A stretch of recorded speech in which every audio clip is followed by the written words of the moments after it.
Si, quand tu souhaites inviter des amis à ta surboom, tu insères des clip art dans un document Word, il est peut-être temps de t'initier au design graphique. Bienvenue au signe. Il suffira d'un signe.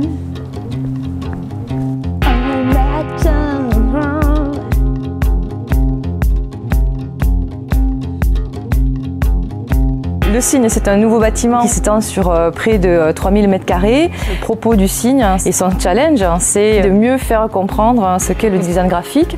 Alors justement, qu'est-ce que le graphisme ou le design graphique? Ça peut être un spot vidéo, ça peut être un logo, ça peut être une affiche, la couverture d'un livre, la mise en page d'un blog. C'est finalement une tentative de passation de sens, de signification. Donc ça peut avoir une vocation sociale, politique, absolument purement que artistique.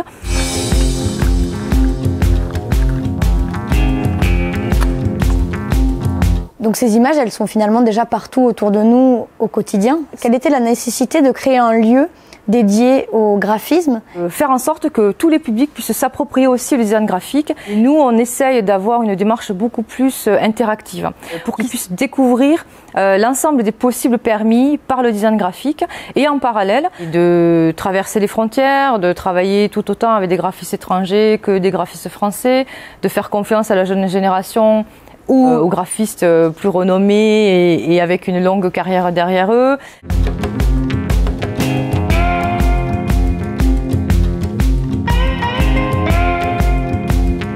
Est-ce qu'on vit maintenant dans un environnement qui est si complexe qu'on a besoin donc de tous ces outils-là pour arriver à ne pas se laisser bêtement manipuler ou... Parce qu'on est dans un monde de communication poussé à l'extrême. Le temps pour le décoder, pour réfléchir, est un petit peu perdu.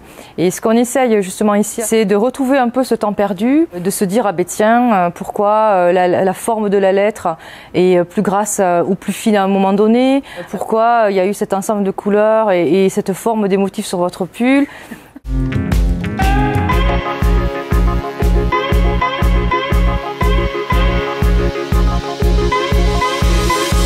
Vincent Perrotet, vous êtes graphiste.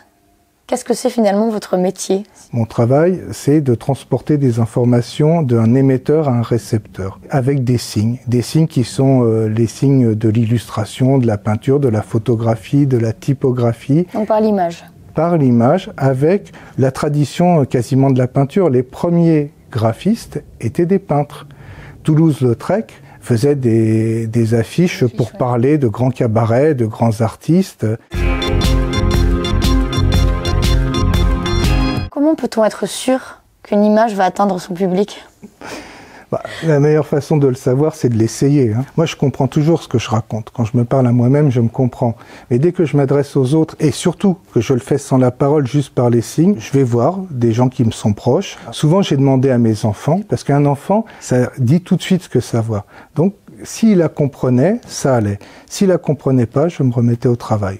Et on s'adresse pas de la même façon à un enfant qu'à un adolescent, qu'à un public plus âgé. On s'adresse pas de la même façon à des hétérosexuels qu'à des homosexuels quand on fait de la santé publique, par exemple, sur des maladies telles que le sida, les hépatites, etc.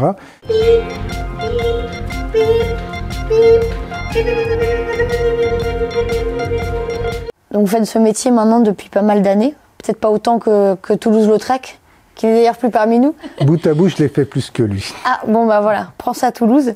Quelle a été l'évolution de ce métier? Moi, je suis presque arrivé au moment où on sortait de la première des époques qui partait de Toulouse, Lautrec. On va l'appeler Toulouse, c'est notre ami maintenant. Ceux qui étaient capables de prendre une peinture et de la transformer en image imprimée en 4 couleurs, qui s'appelaient les photograveurs, ont eux-mêmes quasiment disparu. Restent encore les imprimeurs et les graphistes. On croirait que les techniques, au fil du temps, se sont développées, multipliées, accumulées. En fait, vous êtes en train de me dire qu'elles ont disparu. Le graphiste est devenu photographe, typographe, bientôt imprimeur, dans la mesure où les prochains à disparaître, c'est l'imprimerie. Restera les graphistes et les images resteront dans l'écran. Gutenberg, bientôt terminé. Ça va être l'apogée des frères Lumière, bientôt.